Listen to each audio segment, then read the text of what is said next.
तो होना चाहिए आपको कि मैंने दो चर यानी दो मुतगय्यर वाली, उसको शायद दो वेरिएबल्स, दो मुतगय्यर वाली मसावात बोलते हैं, जिसमें दो मुतगय्यर होते हैं।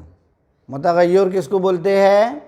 जिसकी कोई तयशुदा यानी मुतय्यन कीमत नहीं होती, जिसको हम XYZ से आम तौर पर ज़ाहिर करते हैं।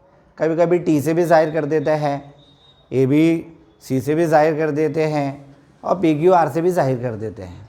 यानी कोई भी अल्फ़ाबेटिकल लेटर जो कि स्मॉल हो, आम तौर पर स्मॉल ही लेटर यूज़ होते हैं उसके अंदर।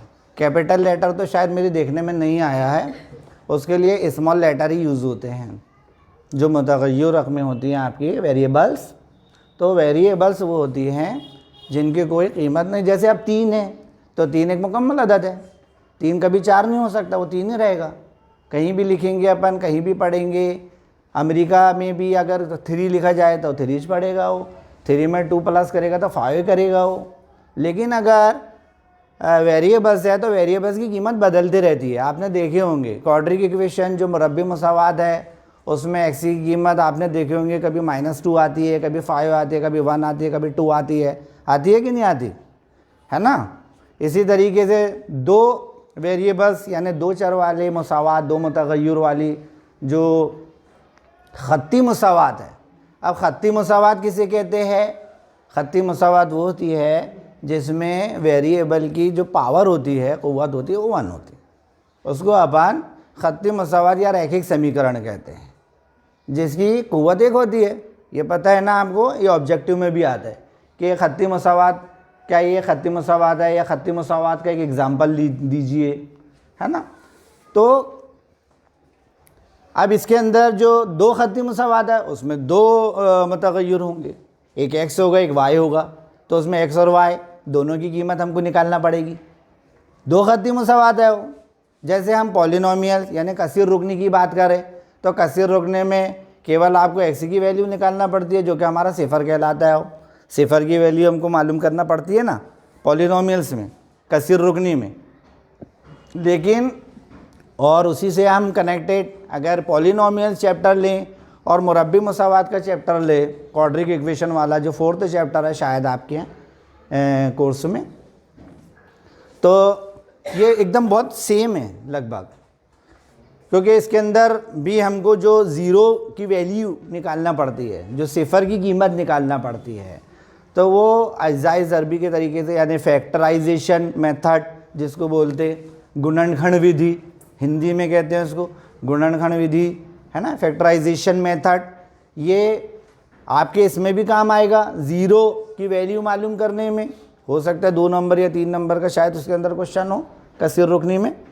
तो जो ज़ीरो की वैल्यू मालूम करने में हम अज्जाए ज़रबी का तरीका इस्तेमाल करते हैं, वही तरीका मुरब्बी मसावात का भी दे दिया, अज्जाए ज़रबी के तरीके से हल करो या मुरब्बी मसावात हल करो। तो कभी ऐसा देता है कि मुरब्बी मसावात हल करिए और मुरब्बी मसावात दे दिया उसने, ठीक है। तो हम उसको जो है तो कोई भी मेथड है, उसमें 2 ही मेथड है एक तो अज्जाए ज़रबी का तरीका है और एक ज़ाब्ते का तरीका है। अज्जाए ज़रबी के तरीके में हमको उसके फैक्टर करना पड़ते हैं, 3 अरकान दिए रहते हैं, उसको 4 करना रहता है, बीच वाले उसको रकनों को 2 करना पड़ता है, आपको बताए होंगे मैथ्स के टीचर ने।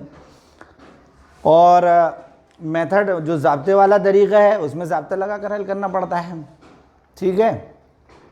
तो दो ख़त्ती यानी दो मुतगय्यर वाली ख़त्ती मसावात की बात कर रहा था कि जिसमें एक 4 नंबर का क्वेश्चन आएगा आपको और वो इबारती सवाल रहेगा। अब इतना आसान रहता है वो सवाल कि आपको उसमें मतलब पढ़कर इक्वेशन बनाना, मतलब उसमें 2 जुमले रहते हैं, 2 बातें रहती है और तीसरा फाइंड करना रहता है। यानी जैसे उसने बोल दिया कि सुनीता की आयु अनीता की आयु, 5 साल पहले सुनीता की आयु अनीता की आयु की 3 गुना थी, ये एक बात हो गई। 5 साल पहले सुनीता की उम्र जो थी वो अनीता की उम्र की 3 गुना थी, ये एक बात हो गई, ख़त्म। इसमें एक मुसावात बन जाएगी आप। 5 साल पहले सुनीता की उम्र अनीता की उम्र की 3 गुना थी, समझे, ये एक बात मुकम्मल हो गई। और इससे एक मुसावात भी बन जाएगी। अब कैसे बनेगी कि भाई हम मान लेंगे कि सुनीता की उम्र एक्स मान लिया हमने कि मौजूदा उम्र सुनीता की क्या है एक्स और अनीता की वाई। ठीक है, अब 5 साल पहले की बात कर रहे हो तो 5 साल पहले सुनीता की उम्र क्या होगी एक्स माइनस 5। 5 कम करना पड़ेगा ना हमको उसकी उम्र में से।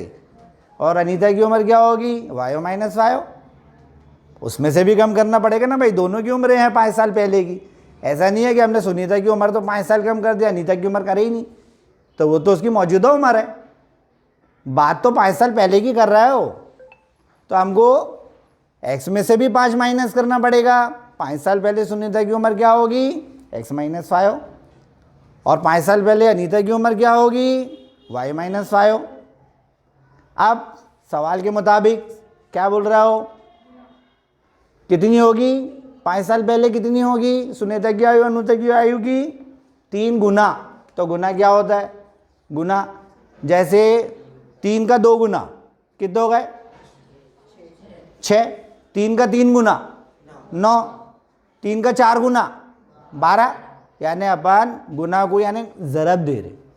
जैसे 5 का 2 गुना तो 5 दूनू 10, 2 से ज़रब दिए 2 पंजे 10, 5 का 2 गुना हो गया ना 10, 5 का 3 गुना 3 पंजे 15, 3 गुना हो गया यानी 3 से गुना कर रहे हैं अपन, गुना यानी गुणा, 3 गुना तो गुना यानी गुणा, हिंदी में गुणा बोलते हैं ज़रब को, ज़रब को हिंदी में गुणा बोलते हैं, है ना। तो 3 गुना 4 गुना 10 गुना 100 गुना 1000 गुना ऐसा होता है। अगर 1000 गुना है कोई चीज़ तो उसको 1000 से ज़रब कर दो, 1000 गुना। 2 का 1000 गुना तो क्या 2000, 1000 को 2 से ज़रब कर दिया तो 2000, तो 2 का 1000 गुना कितना हो गया 2000। 5 का 1000 गुना तो अब भाई किसी को नहीं आता तो सोचेगा अरे बाप रे पाप 5 का 1000 गुना मैं कहाँ से जोड़ते रहूँ, है कि नहीं। तो कितना हो जाएगा 5000। ठीक है, तो अब मैंने आपको बताया कि 5 साल पहले, अब हमने जैसे उनकी मौजूदा उम्रें मालूम कीजिए। आखिरी में क्या बोलता है वो कि दोनों की मौजूदा उम्रें मालूम कीजिए। तो ये बात हमेशा याद रखना मुसावात के इबारती सवाल में कि जो चीज़ मालूम करने का कहे या पूछे उसको मान लेना चाहिए। जो भी चीज़, जैसे कसर है कि कसर मालूम करो, कसर का भी सवाल है आपको, है ना। बैट और बॉल वाला भी सवाल है कि बॉल और बैट की कीमत मालूम करो कि क्या होगी, एक बैट और एक बॉल की कीमत क्या होगी, ये भी सवाल है आपको उसमें, कसर वाले भी है। तो सुनीता अनीता वाली एक एग्जांपल दे रहा हूँ, उसमें हालांकि कुछ और होगा नाम, मैंने सुनीता अनीता बोल दिया, कुछ भी हो, है ना। तो हमने मौजूदा उम्रें तो मान लिए कि सुनीता की जो, ऐसा लिख लेता हूँ मैं, सर थोड़ा टाइम तो नहीं होगा ना ज़्यादा, हाँ क्योंकि ज़रा समझाना पड़ेगा तो थोड़ा सा टाइम लगेगा।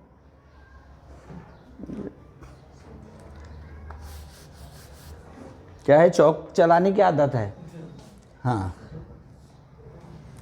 ये सर जमने का नहीं। सुनीता की